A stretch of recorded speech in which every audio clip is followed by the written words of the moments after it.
அமைச்சர் பொன்முடி இந்து மதம் குறித்து இழிவாக பேசியது முழுக்க முழுக்க துரதிர்ஷ்டவசமானது என பொன்முடியின் பேச்சுக்கு சென்னை உயர்நீதிமன்றம் கண்டனம் தெரிவித்துள்ளது. பெண்கள் மற்றும் இந்து மதம் குறித்து இழிவாக பேசிய அமைச்சர் பொன்முடியை அமைச்சர் பதவியிலிருந்து நீக்க கோரி தொடர்ந்த வழக்கின் விசாரணை நடைபெற்றது. வழக்கை விசாரித்த நீதிபதி பொன்முடியின் பேச்சு முழுக்க முழுக்க துரதிர்ஷ்டவசமானது என தெரிவித்ததுடன் அமைச்சர் பொறுப்பை வகிப்பவர் பொறுப்புடன் பேச வேண்டாமா என்றும் கேள்வி எழுப்பினார். மேலும் அவரது பேச்சு தொடர்பாக புகார் அளித்தாலும் அளிக்காவிட்டாலும் வழக்கு பதிவு செய்து நடவடிக்கை எடுக்க வேண்டும் எனவும் கூறினார். எதிர்க்கட்சியினர் மீது வேகமாக வழக்குகள் பதிவு செய்யப்படுவது குறித்தும் ஆளுங்கட்சியினர் மீது வழக்கு பதிவு செய்யப்படுவதில்லை என்பதையும் சுட்டிக்காட்டினார். மேலும் சர்ச்சைக்குரிய கருத்தை தெரிவித்த வீடியோவை இணையத்திலிருந்து நீக்குவதற்கு நடவடிக்கை எடுக்காத தமிழக டிஜிபிக்கு கண்டனம் தெரிவித்த நீதிபதி பொன்முடி மீது 23ஆம் தேதிக்குள் எஃப்ஐஆர் பதிவு செய்திருக்க வேண்டும் என உத்தரவிட்டு வழக்கு விசாரணையை வரும் 23ஆம் தேதிக்கு ஒத்திவைத்தார்.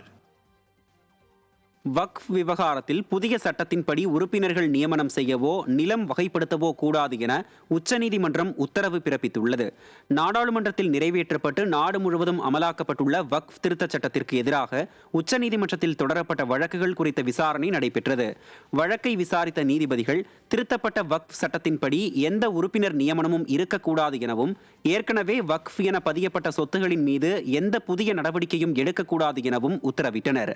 மேலும் வக்ஃப் சட்டத்திருத்த விவகாரத்தில் ஒரு வாரத்தில் மத்திய அரசு எழுத்துப்பூர்வ விளக்கத்தை தர வேண்டும் எனவும் உத்தரவிட்டு வழக்கை மே மாதம் 5ஆம் தேதிக்கு ஒத்திவைத்தனர்.